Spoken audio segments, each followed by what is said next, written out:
What is going on, everybody, from the Big Blue Bronx channel? I am joined here by Professor Angry John. I am Luca, and we are giving you a recap of day two of the practices from the Senior Bowl. I'll start out with John first. John, what are your first thoughts? How has the experience been for you this far? Well, I mean, this has been such a blessing and an experience to say the least. First off, a lot of just seeing all the media here, seeing all the people watching here. The stadium just to go in and watch. It was incredible today.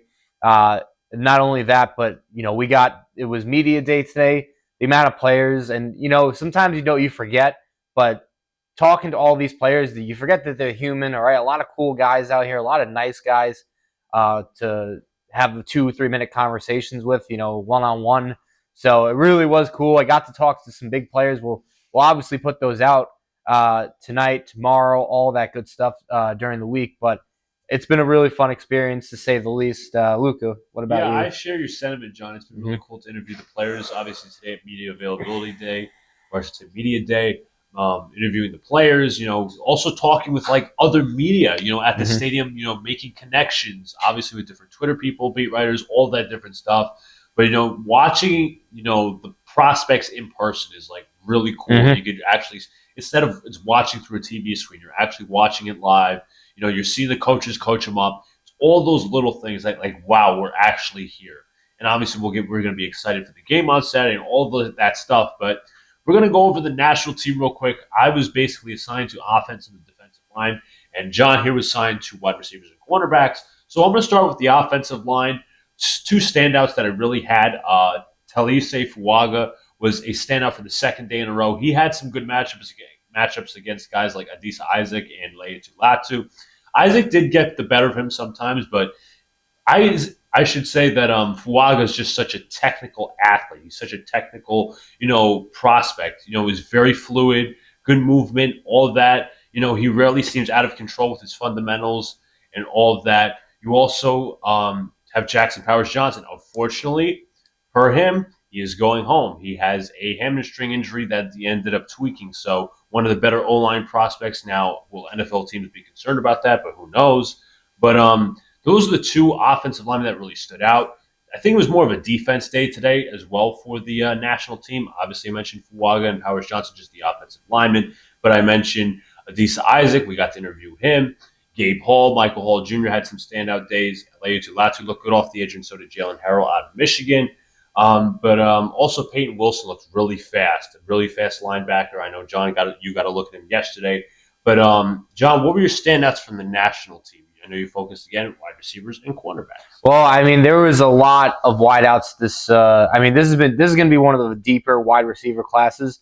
And before I even get to them, I mentioned, like Luca mentioned, some of the guys yesterday. I saw them yesterday. Fuaga was incredible offensive tackle. Got to interview him today. Really cool. First guy on the national side that really brought my attention, and Brian actually mentioned him to everyone. Brendan Rice. Yeah, that's the son of Jerry Rice. Okay, obviously greatest receiver all time. And it's weird. Brendan Rice is a freakish athlete, right? It seemed like every one-on-one battle when me and Alex were watching them today. It seemed like every one-on-one he would get open or he'd get a flag thrown against the defense. And he's got the size, he's got the speed, and he's just the ability to make plays really stands out. Another guy, another wideout. Like I said, it's a deep class, second, third, fourth, fifth round guys. Roman Wilson out of Michigan, he tracks the ball very well He downfield. had that nice one Yeah, catch. it was going on Quinyon Mitchell, who I'm actually going to bring up next. But he made a incredible move. He got Mitchell to bite and fall, and Wilson went up for a one-handed grab along the sideline. Everyone in the crowd was like oohing and eyeing, and had everyone dazzled. So Roman Wilson, another guy. I mentioned the next guy, Quinyon Mitchell. I personally like him. I scouted him myself. Coming out of Toledo, right? 2 years ago, he had an incredible game. Go watch it. He had 4 picks in the game. One of the best defensive performances you'll ever see. Just a guy who reacts really well to the football, okay? And, he attacks the ball, right? He's not one of those guys that's going to be laid back, right? He's not necessarily a man press corner, but he could sit back and read the quarterback's eyes beautifully, okay? and he can make very good plays on the football, right? And the next guy, right, on the national side is Devontae Walker.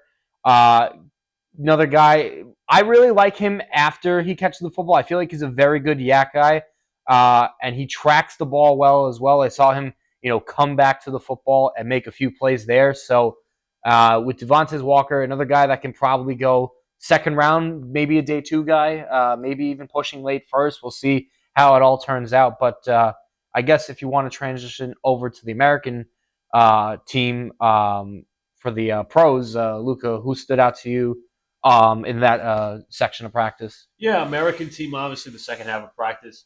It was interesting because throughout the first half of obviously the offensive line, defensive line drills, it was more the offensive line doing the really good contain. Patrick Paul stood out. He is actually going to meet with the Jets soon. Bo Limmer had a nice day. Also, you have Javion Cohen out of Miami. He was also very good. Christian Haynes, I thought, had a solid day, not great, but he did. He was solid. He continues to be solid. I really like him. I've scouted him myself. He does get a little bit pushback, but once he puts his hand on the defender, the handwork is solid, and obviously the power is there. But towards like the second half of those offensive line, defensive line drills, the defense really started to pick it up. And one guy, I think you scouted him, John, Tavondre Sweat. He is one unit. I mean, there was one certain rep. I think it was one of the guys from Oklahoma. It might have been Andrew Rabe, where he just bullied him straight to the ground. He made him fall, and it's just got buff size. He has power. He has strength. He can muscle anybody on that defensive front. I'm not really sure what his weaknesses are, but I didn't really see many of them. He just has power, and he reminds me of like Keanu Benton, but a really more buff Keanu Benton.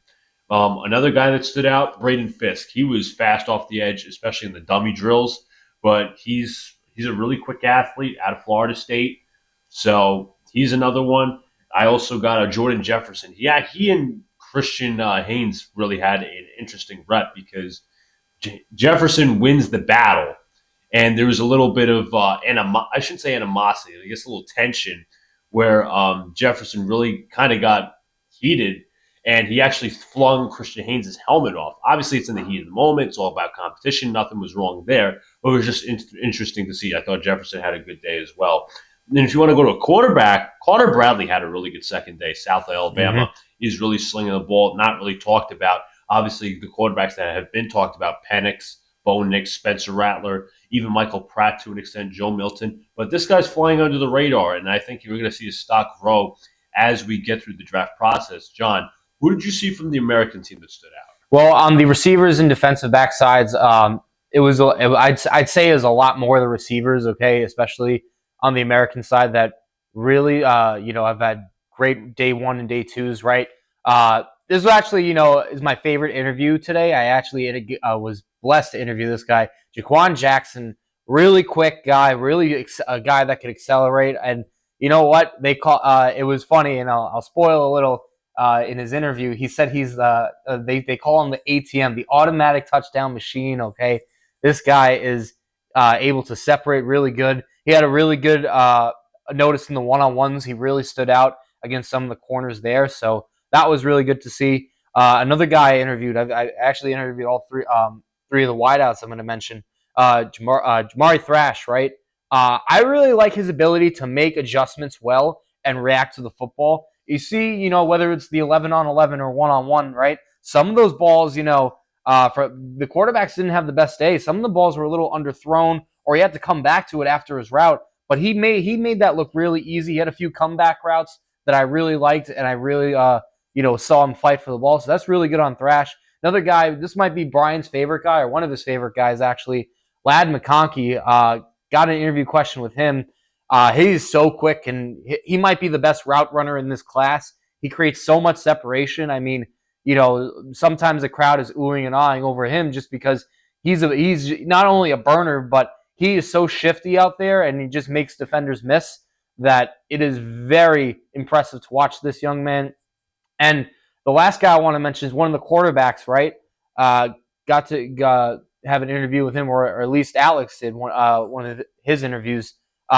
Spencer Rattler, I mean, day one yesterday, none of the quarterbacks were really too too impressive. I thought Spencer Rattler had a really good day today. Maybe I'm a little higher on him than most, but his arm talent is very unmatched. He can make really difficult throws. There's a one or two, maybe a few throws where he missed, but he made some really good tight throws. And I like his ability to make the off-script plays.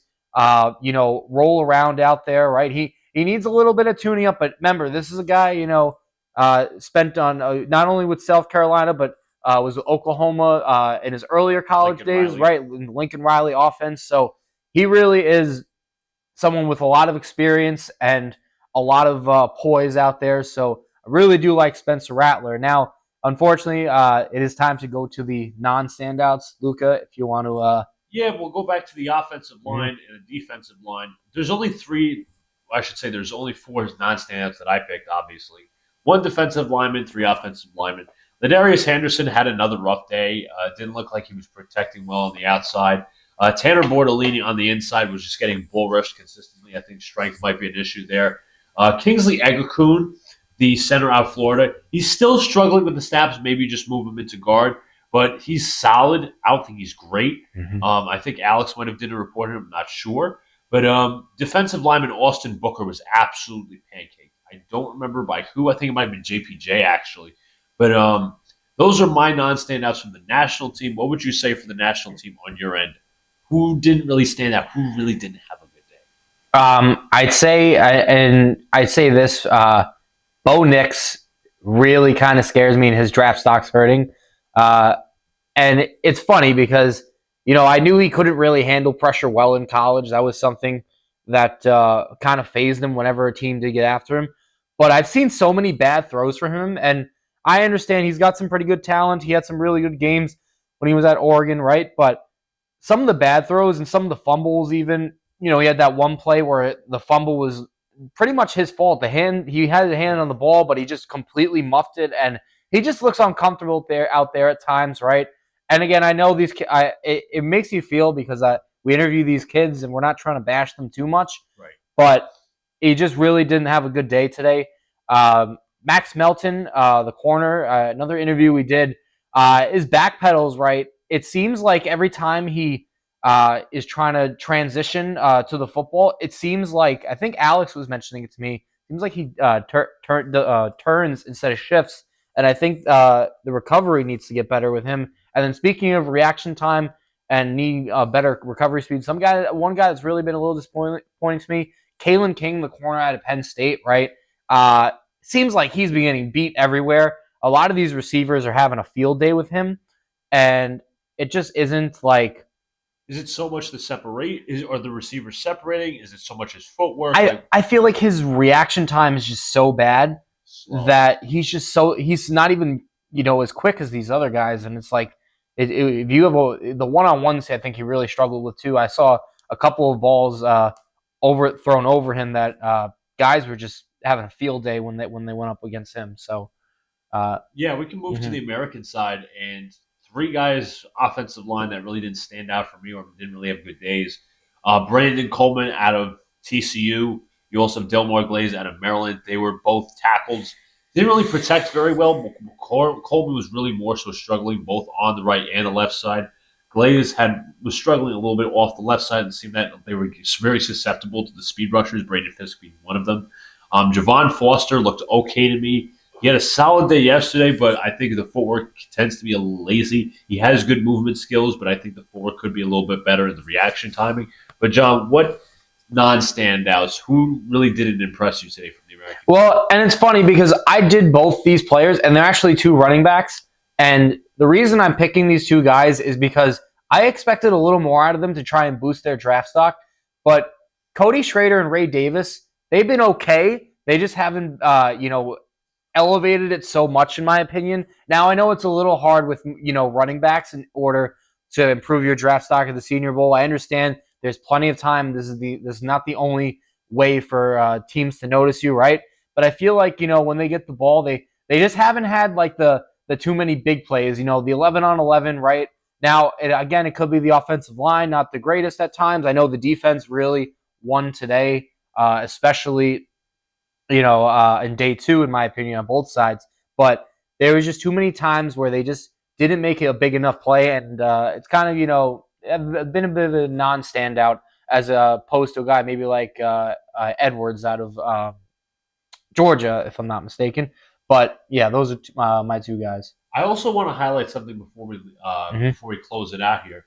One thing we forgot to mention with the national team was the national offense had to do push-ups today. Oh yes. If you guys didn't see, obviously it depends if you're watching NFL Network or not. The assistant coaches for defense and offense were doing a punt catching competition. And I believe an assistant from the Jets, actually, or one of Jeff Ulbricht's assistants, I think it's Nathaniel Willingham, if I'm not mistaken, caught a punt. They were doing a little punt catching competition. Jay Tierney was involved. Willingham was the only one who caught a punt from the defensive side, in which obviously defensive players were mobbing him. It was really fun to see. And the offense doing many push-ups. So with that being said, from Professor Angry John to my right, I'm Luca Garbage Approach here from the Big Blue, the Bronx. Keep up with our Senior Bowl content. A lot coming your way. Peace out, guys. See you later. See you later.